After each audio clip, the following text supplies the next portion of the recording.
자, 우리가 앞 시간에 복임에서 일어났던 사건을 살펴보았습니다. 복임에서 이스라엘은 하나님의 목적을 잃어버린 승리, 목적을 잃어버린 승리에 대해서 그것은 결코 승리가 아니다라고 하는 책망을 들었습니다. 그 책망을 듣고 나서 이스라엘의 반응은 뭐였냐면 복임에서 눈물로 그리고 제사로 반응하는 것이었습니다.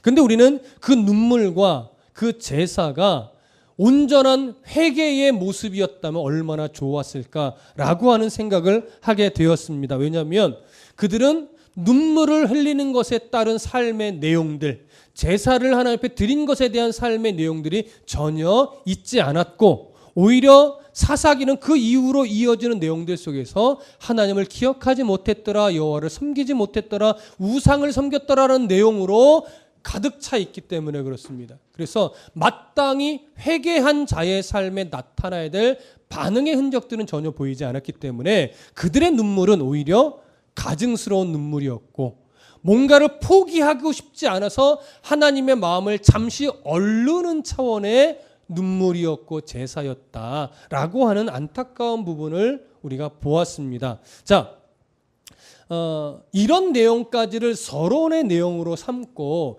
이제 사사들의 이야기로 들어가도 문맥을 이어가는 데 있어서는 전혀 어색하거나 부족함이 사실은 없습니다. 그런데 오늘 사사기 저자는 서론을 거의 끝마친 것 같음에도 불구하고 다시 여호수아 때 이야기를 생뚱맞게 또 끄집어내서 기록하고 있어요. 그래서 6절에 뭐라고 돼요? 전에 여호수아가 백성을 보내매 이렇게 시작을 하는 거예요. 지금 이 6절부터 9절까지의 내용은 성경의 어디와 어디의 내용과 거의 동일하냐면 여호수아 24장의 내용과 거의 동일합니다. 24장 28절부터 31절의 내용과 거의 같아요. 먼저 사사기 2장 6절부터 9절을 보시면 이렇게 돼 있죠. 전에 여호수아가 백성을 보내매 이스라엘 자손이 각기 그들의 기업으로 가서 땅을 차지하였고 백성이 여호수아가 사는 날 동안과 여호수아 뒤에 생존한 장로들 곧 여호와께서 이스라엘을 위하여 행하신 모든 큰 일을 본 자들이 사는 날 동안에 여호와를 섬겼더라. 여호와의 종 눈의 아들 여호수아가 110세의 죽음에 무리가 그의 기업의 경내 에브라임 산지 가스산 북쪽 딥낫 헤레스에 장사하였고. 자, 지금 읽은 이 내용과 자, 여호수아 24장을 한번 가보시죠. 여호수아 24장 28절부터 31절. 여호수아 24장 28절부터 31절. 함께 읽습니다. 여호수아 24장 28절부터 31절. 시작. 백성을 보내어 각기 기업으로 돌아가게 하였더라.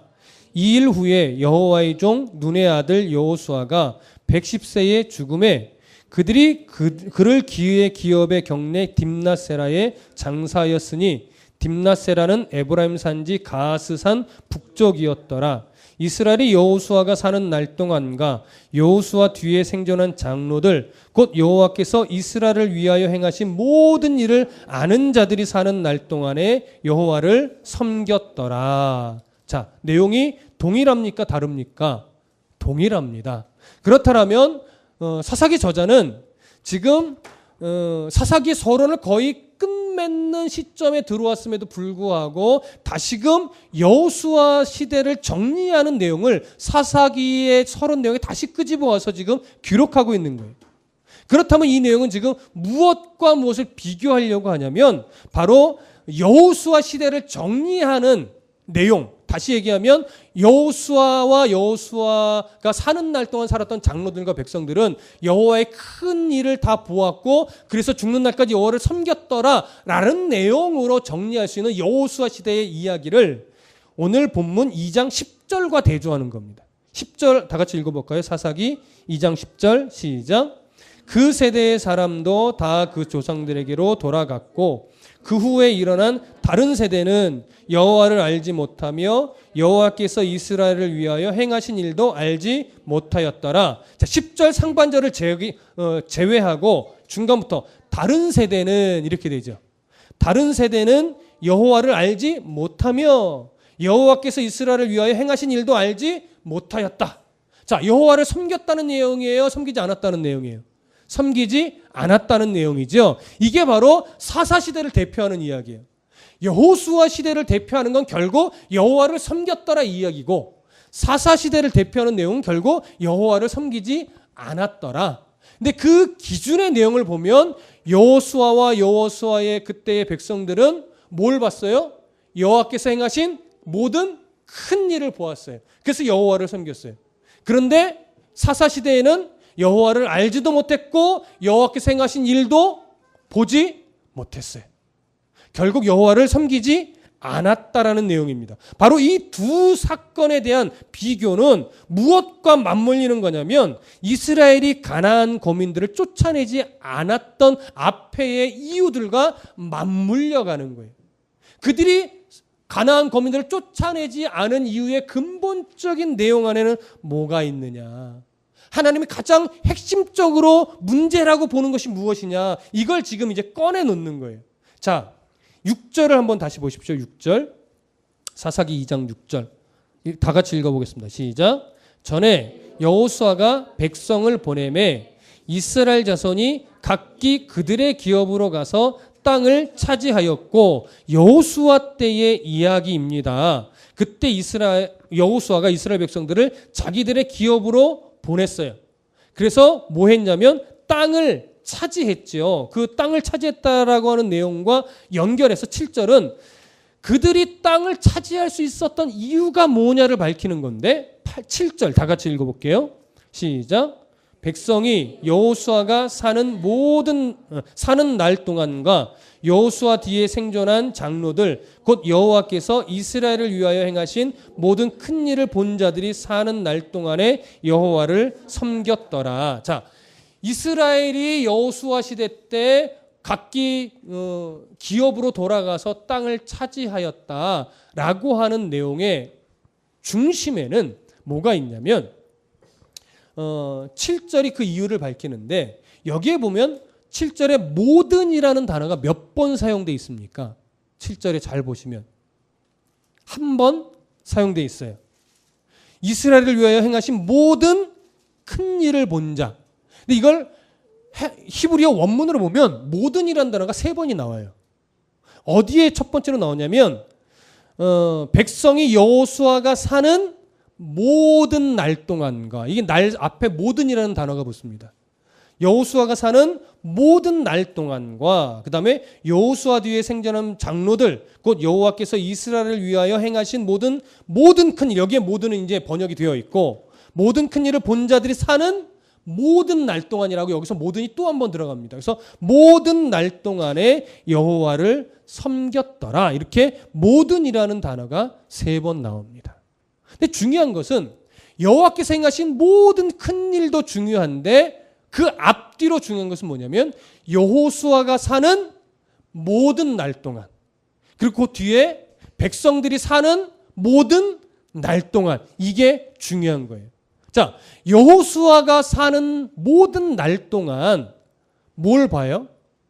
여호와께서 행하신 모든 큰 일을 봐요. 그래서 누구를 섬겨요? 여호와를 섬겼다라고 하는 겁니다. 여기서 먼저 우리가 주목해서 이해해야 될 것은 뭐냐면 여호수아가 사는 모든 날이에요. 모든 날이라고 하는 것은 우리가 그냥 얼핏 생각하면 일평생 주를 섬겼구나, 이렇게만 이해될 수 있어요. 그렇죠? 그러나 일평생 주를 섬겼다라고 하는 내용 안에는 더 중요한 의미가 뭐냐면 화가 날 때도, 감정이 상했을 때도, 뭔가 답답할 때도, 뭔가 일이 잘 돼서 기쁠 때도, 모든 상황과 형편과 감정의 상태를 막론하고 여호와께서 행하신 큰 일을 바라보며 여호와를 뭐예요? 섬겼다라고 하는 거죠. 내 감정 상태에 휘둘리지 않았다라고 하는 거예요. 내 상황 때문에 예배하는 자의 태도가 흔들리지 않았다라고 하는 거예요. 여호수아는 하나님의 어떠한 모세 후계자로서 이스라엘을 인도해 나가는 큰 일을 맡은 자였어요. 근데 그 일을 행함에 있어서 일을 하다 보면 앞선 자이고 가장 이스라엘을 위에 서 있는 리더자이기 때문에 늘 어떤 위험성이 있어요? 내가 이렇게 이스라엘을 이끌었고 내가 이렇게 앞장서서 싸웠더니 승리를 했고 이렇게 하면서 뭔가 자꾸 내가라는 단어가 내가 자꾸 붙을 수가 있어요. 근데 여호수아는 그때마다 내가라는 단어를 붙이지 않고 뭘 봤다라고 하는 거예요. 여호와께서 행하신 큰 일로 봤다라고 하는 거예요. 이 일도 여호와께서 행해 주신 일이고 이 일도 여호와께서 행하신 일이고 저 일도 여호와께서 행하신 일이라는 거예요. 그게 내가 보기에 힘든 일도 되고 하나님이 안 돼 멈춰 세우신 일도 되고 오히려 고난을 받게 하는 상황도 되고 무슨 말씀 이해되세요? 여리고성과 아이성 싸움을 기억해 보면 어떻게 돼요? 아이성에서는 실패하겠단 말이에요. 처음에는 왜 실패하겠는지 이 모든 상황 어쩔 때는 이해가 안 되는 상황에 놓여도 있었으나 여호수아는 그때마다 하나님 왜 이러세요가 아니라 다 하나님이 뜻과 의지가 있어서 행하신 일이라는 것 이걸 놓치지 않았다라고 하는 거예요. 그렇기 때문에 여호와 하나님만을 일평생 사는 모든 날 동안 뭐 할 수 있어요? 섬길 수 있는 거예요.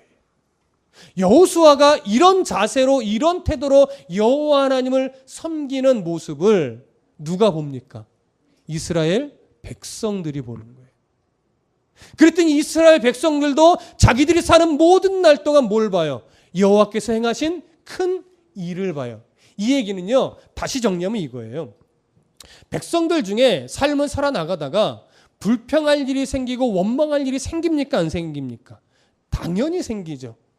하나님 살아계신 건 맞아요 라고 말할 순간이 생긴단 말이에요. 그때마다 여호수아는 그들 앞에서 이 모든 상황을 인간적으로 보거나 인간적으로 조언하려고 하지 않고 이 모든 것이 하나님의 어떤 뜻과 계획 안에서 진행되어진 일임을 알고 그렇게 그들에게 가르쳐주면서 어떤 상황에서도 누구를 바라보게 인도해 나가요? 하나님만 바라보게 인도해 나갔다라고 하는 거예요.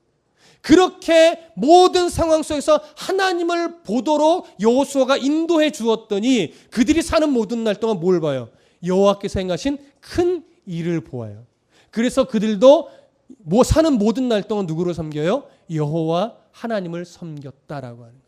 이스라엘 백성들이 여호와 하나님의 큰 일이라고 하니까 정말 마치 막 여리고성을 무너뜨리는 그런 큰 일만 하나님이 보여주시고 그런 큰 일을 보면서 여호와 하나님을 섬겼다 이런 의미가 아니란 말이죠. 여호와께서 행하신 큰 일이라고 하는 것은 바로 멈추게 하신 일, 겸손하게 하신 일, 고난받게 하신 일, 뭔가 앞이 캄캄한 상황 속에 내버려 두신 일, 이런 일들이 다 포함이 되는 거예요. 그 모든 상황 속에서 누구만 바라보게? 하나님만 바라보게 여호수아는 자신도 그렇게 살았고 그렇게 백성들이 바라보도록 안내해 왔다 이거예요. 그렇게 가르쳐 왔다 이거예요. 그랬더니 여호수아와 함께했던 백성들 세대에는 모두가 다 하나님을 섬겼다. 지금 이 얘기를 하게 되는 것이죠. 그래서 리더자의 역할은 굉장히 중요하기는 합니다. 자, 그렇다면 그 내용과 연결되는 8절과 9절에 좀 중요한 의미가 또 있는데 한번 보시죠. 8절과 9절 시작. 여호와의 종 눈의 아들 여호수아가 110세의 죽음에 무리가 그의 기업의 경내 에브라임 산지 가스산 북쪽 딥낫 헤레스에 장사하였고 여기 보면 여호수아를 뭐라고 호칭합니까? 8절에 여호와의 종이라고 표현합니다. 사실 성경 다른 본문들을 보시면 여호수아를 향하여 여호와의 종이라고 표현한 적이 없어요. 기껏해야 모세의 시종 이런 식의 표현은 있어도 여호수아를 향하여 여호와의 종이다 라고 표현한 적은 없어요. 근데 지금 여호수아를 향해서 여호와의 종이다 라고 표현하는 것은 여호수아가 살아있을 때일까요? 죽었을 때일까요? 죽은 이후에 이렇게 붙여준 겁니다. 여러분 이게 왜 중요하냐면 여호수아가 살아있을 때 여호와의 종이라고 하는 것은 우리가 종이라는 단어가 들어가니까 좀 천한 듯 보일 수 있으나 그게 그냥 종이면 좀 낮춰 부르는 말이 되지만 누구의 종이에요? 여호와 하나님의 종이에요. 이건 엄청나게 높이는 거죠. 근데 살아있을 때 이 호칭을 붙이지 않았어요. 왜요? 왜 살아있을 때 안 붙여요? 살아있을 때 끝까지 그가 여호와의 종으로서 살다가 인생을 마무리할지 알 수 있어요? 없죠.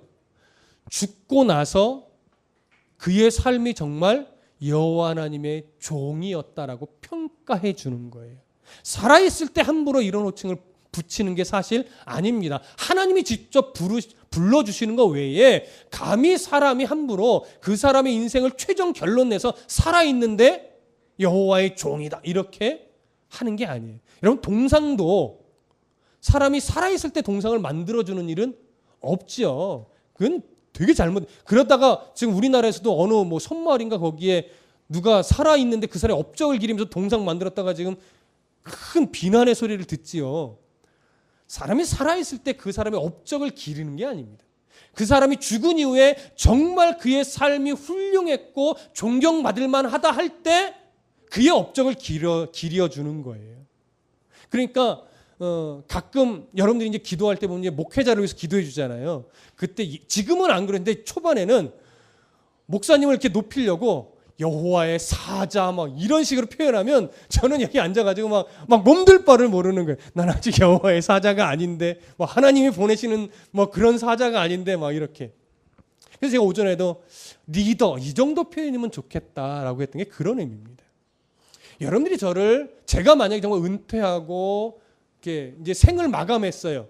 근데 정말 제가 정말 목사답게 은퇴를 잘 하고 죽음도 잘 마무리했어. 그랬더니 혜윤이가 이제 이태희 목사님 정말 살아상전의 모습이 정말 하나님 보시기에 물론 연약한 하나의 인간이었지만 참 훌륭했어.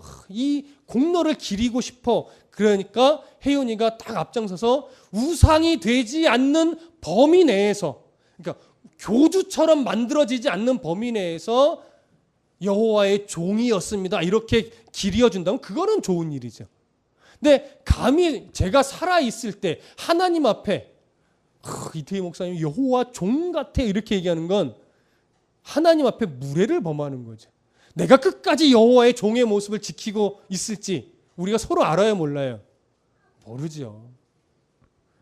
그 사람의 인생은 살아있을 때 평가되는 게 아닙니다. 죽어 하나님 나라 갔을 때 그때 그 사람의 그 인생이 평가되고 그 사람의 인생이 사람들 앞에 기려지는 거예요. 그렇다면 지금 사사기를 들어서면서 여호수아를 향해서 여호와의 종이었다라고 평가하는 것은 그의 인생이 물론 연약한 면이 있어요. 완벽했다라고 하는 것이 아니에요. 그러나 사람이 볼 때 그는 하나님이 세우신 영적 지도자다웠다라고 하는 겁니까? 아니었다라고 하는 겁니까? 영적 지도자다웠다라고 하는 것이죠. 그런 영적 지도자가 있으니까 그 발자취를 따라 그 세대의 사람들도 다 하나님을 바르게 섬기려고 노력했고 그 섬김을 하나님도 인정해 주셨다라고 하는 거예요. 오늘 우린 그걸 봐야 됩니다. 그래서 앞에 선 목회자가 중요한 거죠. 중요하다는 것은 뭐 우월하다는 건 아니에요. 그만큼 많이 보여지기 때문에 또 하나님이 리더자로 세웠기 때문에 저의 강단에서의 모습과 강단 아래서의 모습이 중요하고 그 모습이 건강하고 올바르다면 성도들도 같은 걸음을 걷게 될 겁니다. 우리 서로가 바로 그런 공동체가 되어야 하겠지요. 그 일에 우리가 힘을 내자고요. 근데 오늘 우리를 좀 안타깝게 하는 것은 뭐냐면 바로 10절에 대한 내용이에요. 자, 10절 함께 다시 한번 읽어볼까요? 시작. 그 세대 사람도 다 그 조상들에게로 돌아갔고 그 후에 일어난 다른 세대는 여호와를 알지 못하며 여호와께서 이스라엘을 위하여 행하신 일도 알지 못하였더라. 자, 여기 보면 이제 여호수아도 죽었고 여호수아와 함께 하나님을 섬겼던 그 세대의 사람들도 다 죽어서 하나님께로 돌아갔어요. 그렇다면 이제 우리 기대는 뭐냐면 그들의 본을 받아 후세대도 하나님을 잘 섬겼더라. 이렇게 기록되어지기를 소망하는데 성경은 그렇게 기록하지 않고 뭐라고 기록하냐면 다른 세대를 얘기해요. 다른 세대는 여호와를 알지 못하며 여호와께서 이스라엘을 위하여 행하신 일도 알지 못하였더라. 이런 기록을 하고 있어요. 이게 우리를 참 속상하게 하는 겁니다. 우리는 이렇게 먼저 생각할 수 있어요. 아이고 신앙의 유산이 저렇게 물려지지 않았네. 이 여호수아와 그 세대의 사람들도 신앙의 유산을 물려주는 일에 실패했구나라면서 쯧쯧쯧 이렇게 혀를 찰 수 있을 거예요. 그렇죠? 물론 그럴 수 있습니다. 그러나 그런 마음을 갖기 전에 먼저 생각해야 될 것이 뭐냐면 이거예요. 신앙의 유산을 물려준다는 것이 이렇게 힘든 일이구나. 이렇게 어려운 일이구나. 이들이 이렇게 힘을 다해 여호와를 섬기는 삶을 살아냈음에도 불구하고 그들이 죽자 후세대는 하나님을 알지도 못했고 하나님 행하신 큰 일을 기억하지도 못하는구나. 이만큼 신앙의 유산이 물려진다는 것이 어렵구나. 이걸 생각하셔야 돼요. 그렇기 때문에 오늘 우리가 영적 리더자로서 또 믿음의 부모로서 우리 후세대들에게 신앙의 유산을 물려주는 일에 정말 최선을 다해야 돼요. 그러나 그 신앙의 유산은 결코 말로 되는 게 아니죠. 정말 부모가 그 신앙인으로서 살아내는 몸부림이 삶으로 전달되어져야 돼요. 그게 정말 쉽지 않습니다. 여기서는 그걸 보여줘요. 우리가 함부로 아이고 여호수아 시대의 사람들도 별 볼 일 없구만 이렇게 생각해서는 오산입니다. 이게 얼마나 중요하면서도 얼마나 어려운 일인데요. 자, 이렇게 신앙은 누구 탓을 사실 할 수가 없어요. 결국 자기 탓이에요. 하나님 앞에 설 때에도 신앙은 오전에도 말씀드렸죠. 각각 자기가 행한 대로 그 흔적을 가지고 하나님 앞에 서는 거란 말이죠. 그래서 우리는 좋은 신앙의 좋은 본을 보이려고 애를 써야 되고 그리고 후세대들은 그 신앙의 좋은 본을 받으려고 애를 써야 되는데 이상하게 좋은 것은 잘 본받지 않고 꼭 부모의 앞선 세대의 나쁜 것을 너무 잘 본받아요. 그렇죠? 그래서 부모들이 자녀들을 혼낼 때 보면 이게 혼내면서도 속상해. 왜? 나의 나쁜 것만 담고 있거든요. 예, 혼낼 때 보면 꼭 저게 내가 옛날에 했던 짓인 거지. 예, 그게 늘 속상한 거예요. 야, 아빠의 이런 모습 좀 닮으면 안 되냐? 왜 꼭 내가 제일 싫어하는 이런 모습은 널 담고 있냐? 아빠의 좋은 모습만 닮아라. 그치, 소율아? 응, 좋은 모습만 닮아야 돼. 나쁜 모습은 좀 본받지 말고. 근데 믿음의 삶도 똑같아요. 어쩜 그렇게 좋은 신앙의 본은 잘 본받지 않으려고 하는지. 그렇죠? 그래서 믿음의 싸움은 끝까지 치열합니다. 오늘 이 본문은 그렇기 때문에 신앙의 유산을 왜 이렇게 못 물려줬을까? 사실은 그 부분에 강조점이 있다라기보다 사사시대의 사람들의 실패의 원인이 결국 어디서부터 오느냐를 보여주는 거예요.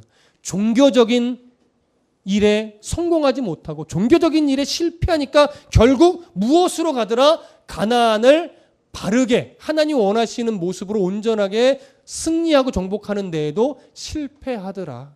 이 얘기를 하는 거죠. 우리가 세상의 가치관에 마음을 뺏기고 생각을 뺏기고 삶을 뺏기는 이유는 결국 돌아보면요.